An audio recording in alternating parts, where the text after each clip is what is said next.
What's going on YouTube? It's your boy Roopaloop. Just wanted to start out a new series here on my YouTube channel.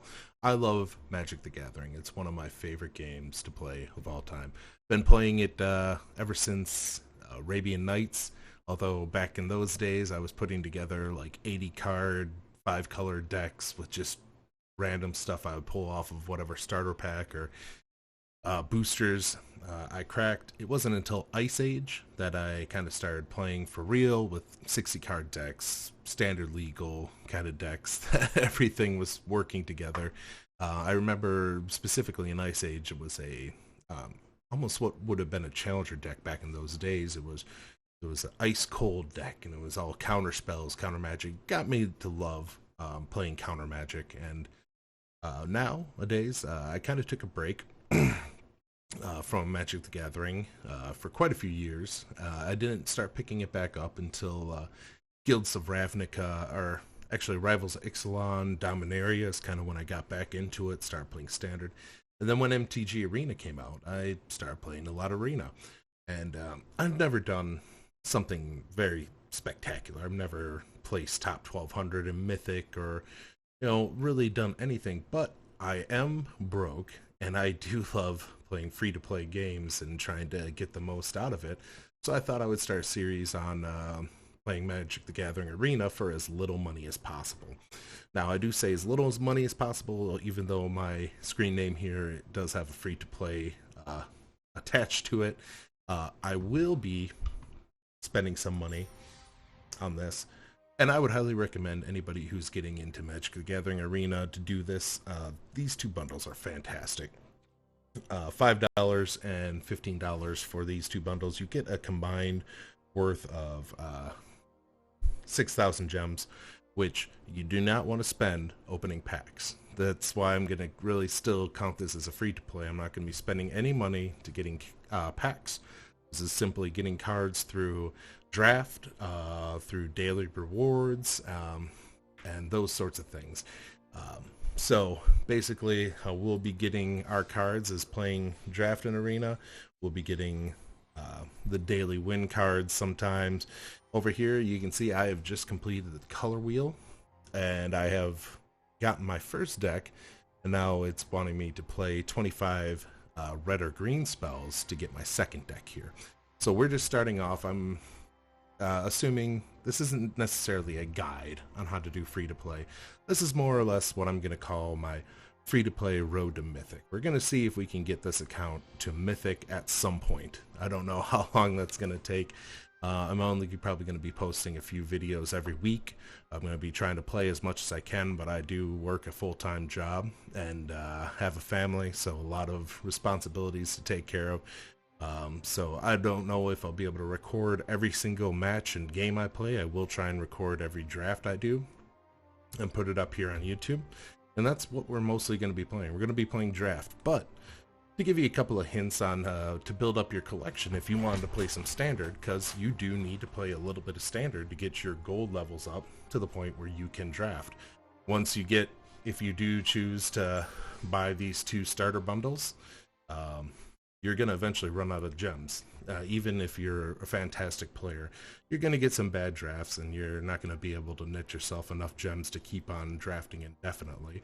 Hopefully, you can get close to it. Hopefully, you can hardly ever run out of gems, but you're eventually going to need some gold and to get into drafting more, and that's where the daily wins are going to come into play. The daily quests, it's really important to always try and re-roll and get yourself a 750, and try and make sure you always have an open spot for a new daily quest to come in. So as you can see, we're starting out at the beginning after the color wheel. Oh shush, I don't need to want to talk to you. And so you saw it was still bronze 4 on both of these.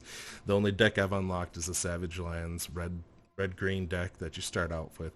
If you saw real quick, I'm going to link a couple of sites in this YouTube to help you out here. The first one we're going to look at is going to be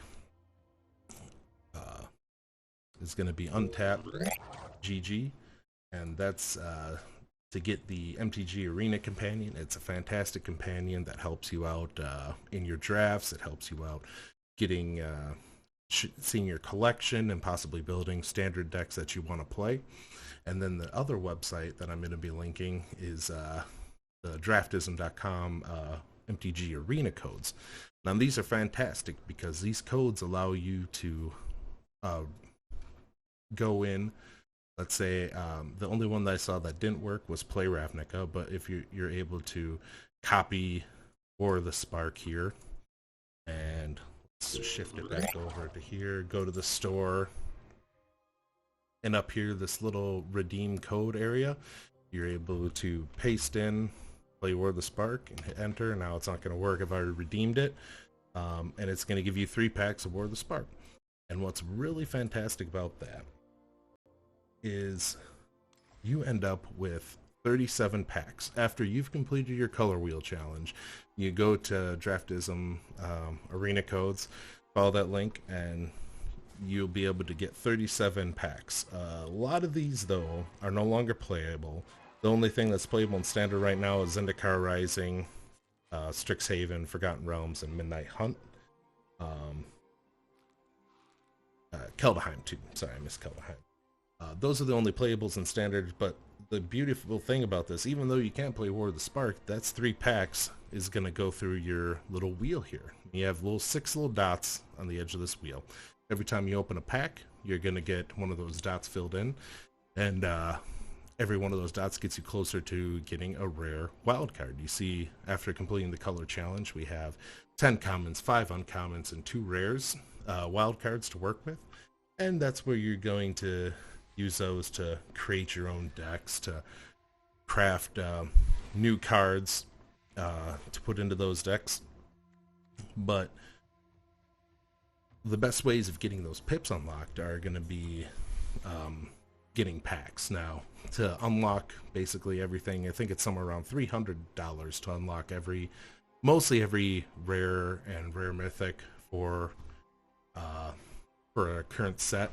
The current set we're in is Innistrad Midnight Hunt, so you'd have to spend $300 here at the store, crack open a whole bunch of packs to get all the cards that are come out for that set. We're going to try avoid that. Like I said, we're going to do $20 to initial startup costs. That's going to give us a chance to draft and pick up cards that way. But the important part is, once you have filled in all those codes and you got all those packs, don't start opening them yet. Because what you want to do is you want to unlock, there's going to be 10 starter decks that you unlock. I can't remember exactly how many days you have to play, but you see down here, our reward for playing those 25 red or green spells is going to be the blue-white deck. That's going to unlock that, so that's going to be the next deck, and then you'll have to play probably 25 blue or white spells, and that's going to unlock the next deck. I think you need to unlock 5 of them, and then you get the other 5, so you got 5 days of doing this.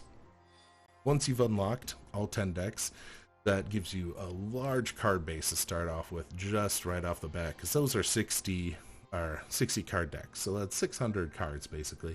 There are some repeats in there, a lot of commons, there's a couple of rares and mythic rares that are actually very useful in the current standard set. So once those are all unlocked, that's when you want to start cracking packs and getting your wild cards up. We'll see once we get all 10 packs in what kind of deck we can craft, but the main focus really is going to be drafting. So I figure we'll start off this video though with at least one play. I don't think I'm going to record any other games, but we'll start off playing a match here. Select the only deck we have, and we're going to hit play. And that's going to pull us into a game, and we're going to try and beat our opponent. So I'll catch you back when the game starts.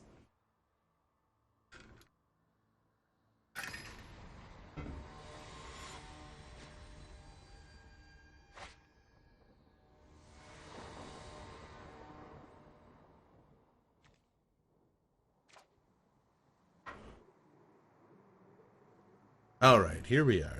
initial hand. Now, like I said, this isn't going to be necessarily a beginner's guide. I don't want to try and give you tips, strategies. I'm going to try and call my plays as I see them.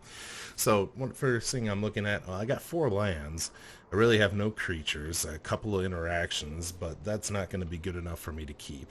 I'm worried about flooded out. So we're going to mulligan down to 5. Here we go. We got our 3 lands, turn 3, and some higher stuff. I like keeping him in the open hand, but this might be a little rough. We'll keep this. We'll ship the Owlbear. And we'll see if we can draw into a true 2-drop or something. Oh, there's a 3-drop. Not quite what we're looking for. Would love to be able to get something. Nope, not gonna be playing a card until turn 3, it looks like. Not a big deal. Looks like it's a bit of a slow deck over here. I wish I would have had the opening hand. Alright, so we're gonna play this on green, get all our colors going, and let's see.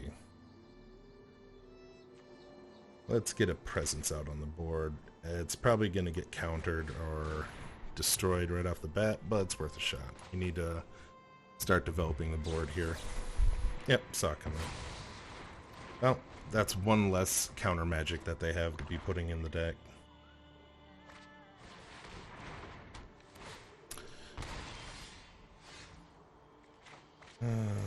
Well, there's not much we can do. So let's grab another green source here. And yep. End turn. This is a slow gameplay, not what this deck wants to do at all. This is a very aggressive deck. I should have showed you the deck layout. We can do that. Wow. Great. There's a Hellhound. Man, do we really have nothing to do?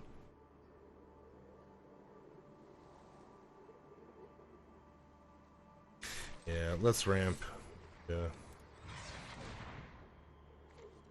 Grab you and the red source.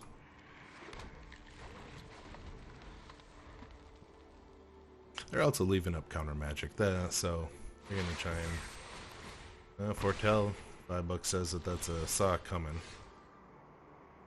So let's not get trapped into anything. Let's see what kind of stick they got. I think I can still play bear after that. No stick? Is that really no stick?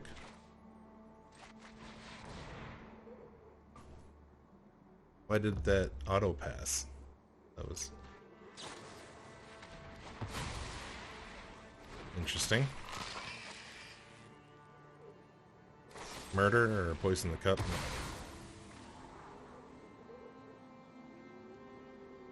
I guess I should have probably swung out the Owlbear. That might have been better.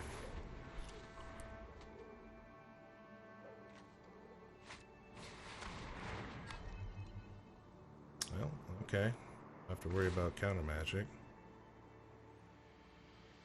Let's discard.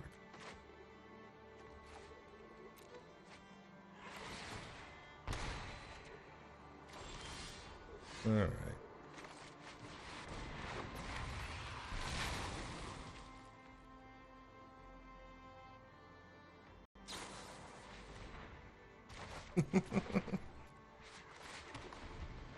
They just got everything coming, don't they?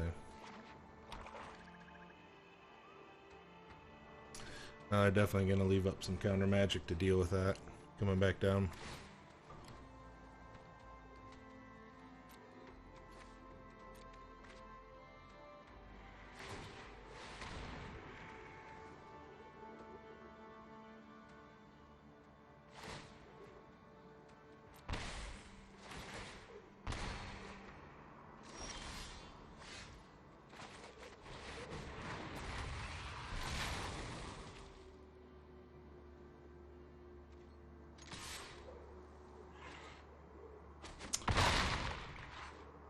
We are definitely playing behind the 8-ball here.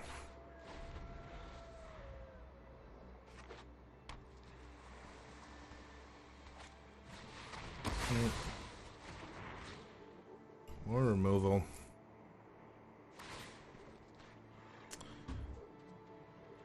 Guess we lose 3 life.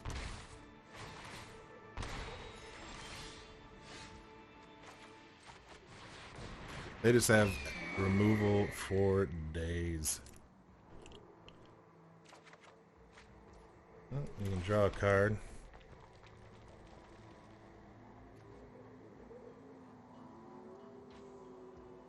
Seven, might as well wait. Well, we'll see what kind of removal they got. Probably more sorcery speed removal. Yep. The crown. 0-4. Fantastic.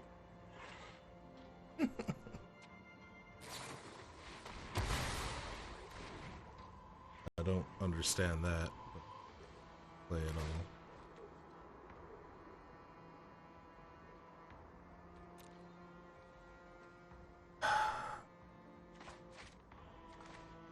Can I not response that? In response? I should be able to oh, is that sorcery? That's sorcery. Oh, let's get a card.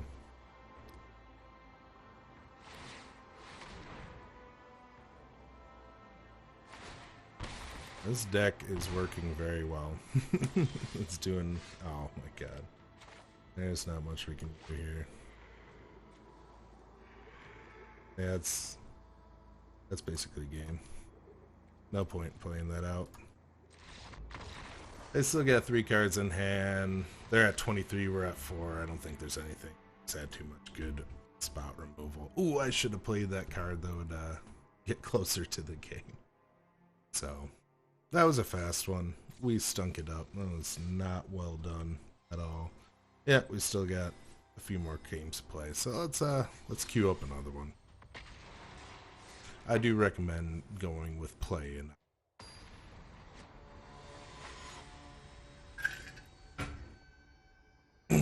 once again, forgot to show you the deck. That's alright. It's a very aggressive deck. It wants to get stuff like this out early with landfall to get some extra damage in. I don't like how slow this start is, but we'll keep it. Oh, double evolving wild. That is an important landfall mechanic because when this land hits the battlefield, it will trigger landfall. Then you crack evolving wilds, get a new land, and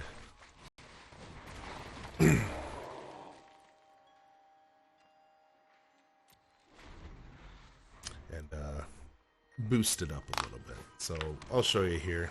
Let me do that.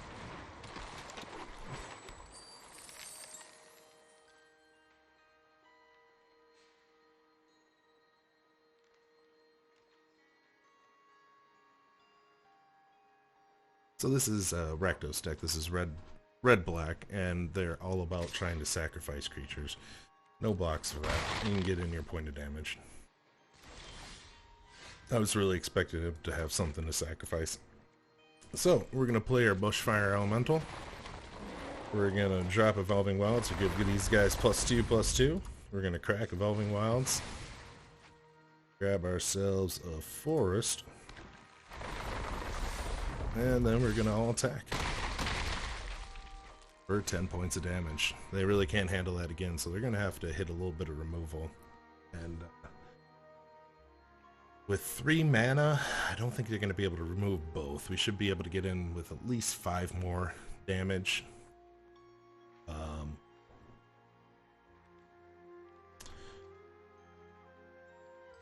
Doesn't really help out the Mammoth. If they got no removal, this is just game over.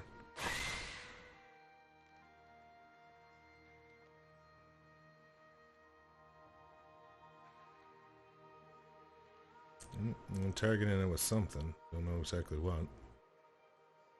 Whenever you see the card highlighted, that shows what the other player is looking at right there. But this is basically game.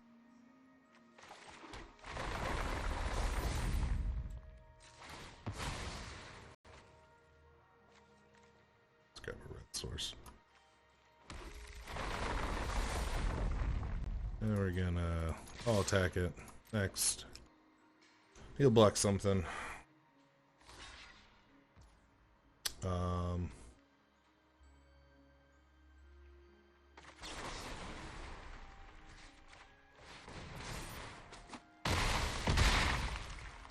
and that's what the deck is trying to do right there. Is, what was that, a turn 4 victory. Aggressive decks, you really want to be way ahead of your opponent by turn 4. Control decks, the longer control deck is playing, the more likely a control player is going to be winning that game. So we got our first win, 250 gold. Always important. If you want to be maximizing your gold production to be able to get into drafts with just pure gold, you want to be getting at least 4 wins a day. That's a very important part. Let's see, we're about halfway there. I think we'll do one more game on camera. Oh, before I forget, and we'll show you what this deck is and what it's trying to do. Now, it's very important. This screen right here will show you all the cards in your deck. It's a little bit difficult to get an idea of what's going on, but you'll see a mana curve up here.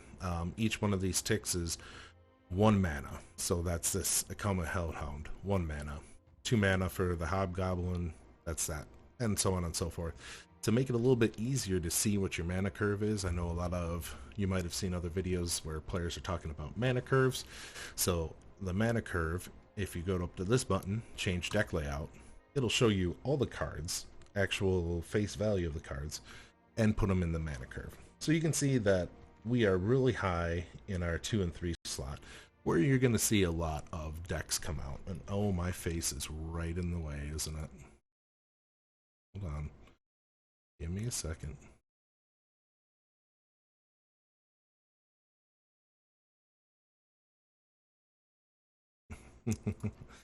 This is not ideal. We'll just move the face up here for now.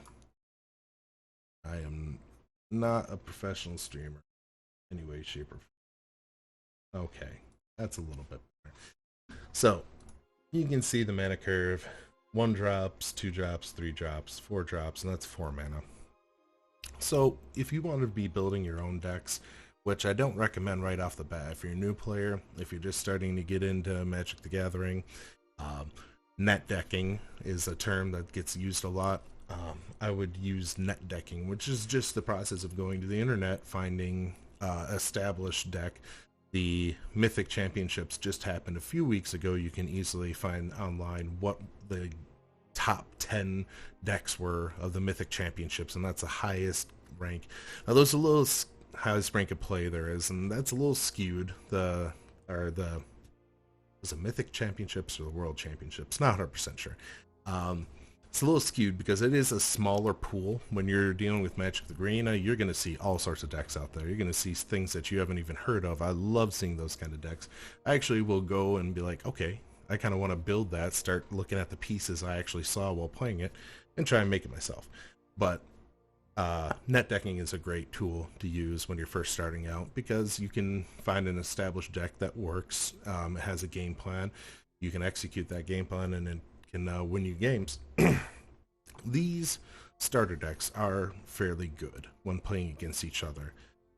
This deck going up against a well-oiled, high mythic and rare card group is not going to work in your favor at all. It's going to fail most of the time, which is alright, but it'll get you wins where you need wins to be.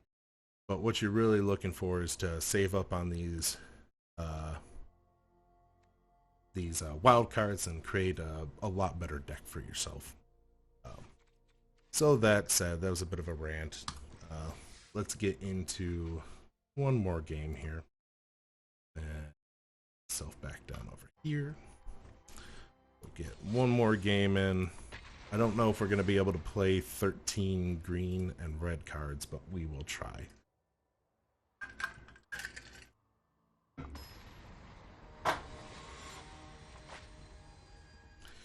Another important part is when you're first starting out here, get games in. You might not win every single game. This is way too high of a mana curve. This is a little better. We'll ship that other owlbear. bottom. Now, I'm probably going to play Evolving Wilds here because I got nothing to do on turn 1 or 2. Really, I do have a turn 2, so there's no point in trying to save it to do that fancy land drop mechanic.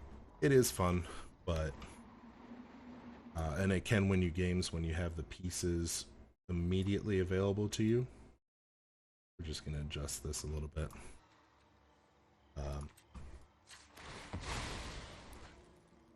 But when you do not have those pieces immediately available to you, it's no reason to try and save cards to do it. If I get some feedback on this channel on what you guys want to see, or if you want some more in-depth gameplay, or a little bit more talking about what to play, how to play, what kind of different cards there are, I can definitely get into it. I can talk about the different types of decks, where they kind of fall, what kind of their play style is, what to look for in mana curves, or what to expect out of those decks. Well, that's disappointing. I guess we get rid of Owlbear. Yeah. We're gonna Vastwood Surge anyways, get ourselves their mountain, and let's get another. Give us a little ramp. Try and catch back up. This is gonna be hard. This is the blue-black control going up against here, and we're already in turn 4, so we're gonna have a tough time catching into this one. But they don't have enough for counter magic.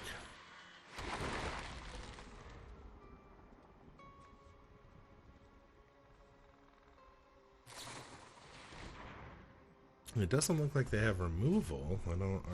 Why would they be wasting mana there unless they got another land to play? Okay, interesting. Good game. I wish I could have played another card or two. I think I only played one spell there. And 2 spells. But we might be able to get one more game in.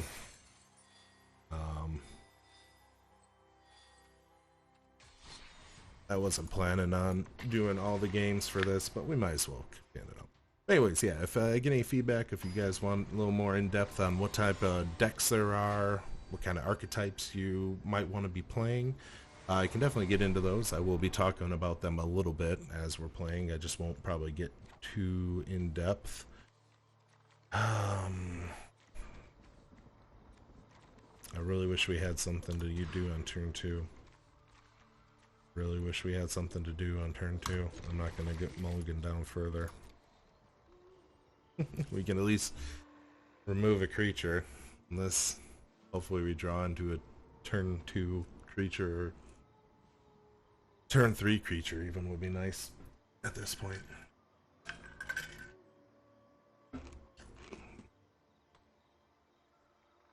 But what Magic Arena, or Magic Gathering, is really all about is to think about your cards as threats and answers. So, on both ends of the scale, as far as deck archetypes go, you have aggressive decks on this side of the scale.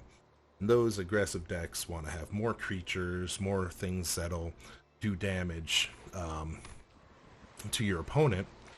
And on the other hand, you have controlling decks, which is that worth a Royal Eruption?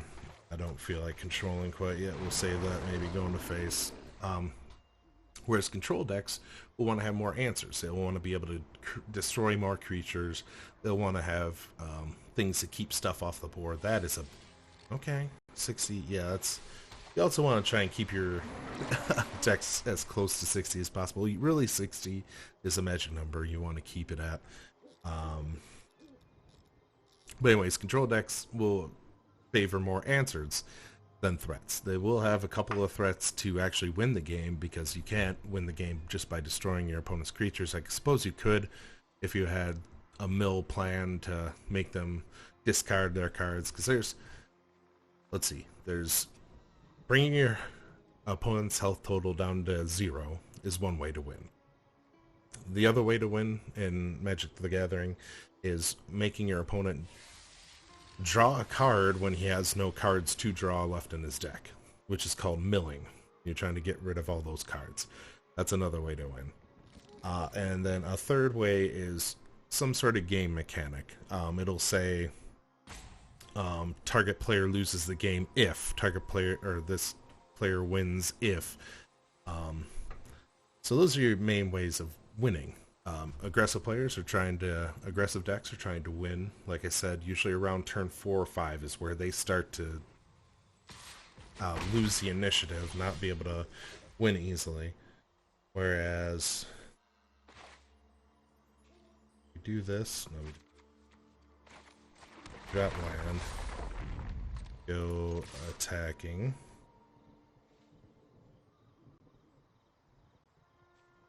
I think he knows that I'm gonna destroy his creature here. I want to get that blocker out of the way so my creatures can have an easier time getting through. Anyways, so aggressive decks are trying to win as fast as humanly possible.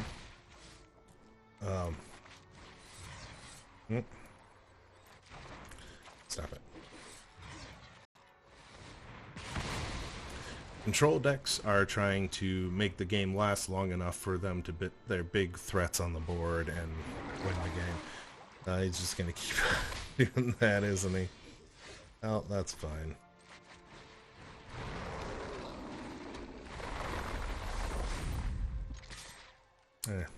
Tax.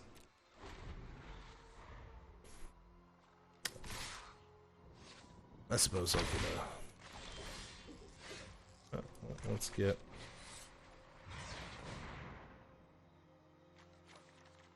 So right now, he's playing more of a control style. He's trying to get,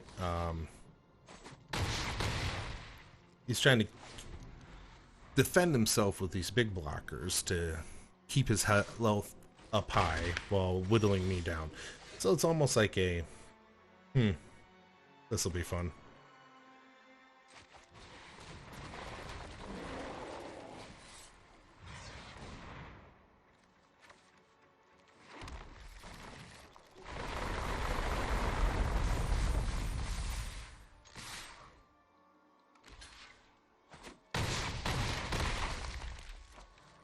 Fortunately, I think those are the only 2 of those that we have in this deck, but that's a fun little combo.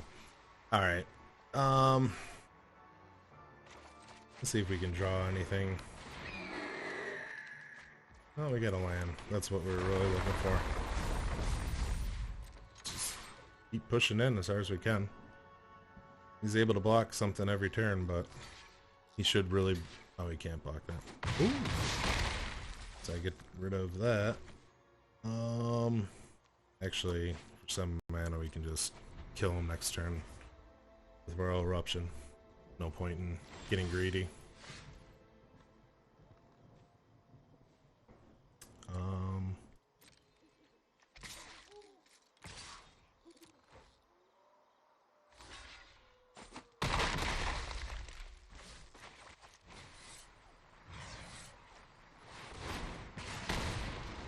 There we go.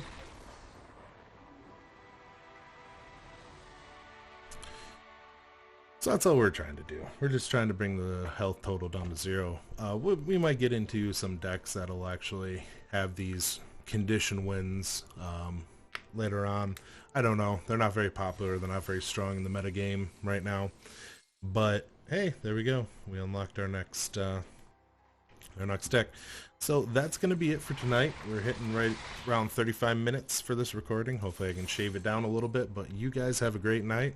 Just do what I did and follow along. Hit that like and subscribe button if you want to see more of me. You guys have a great night.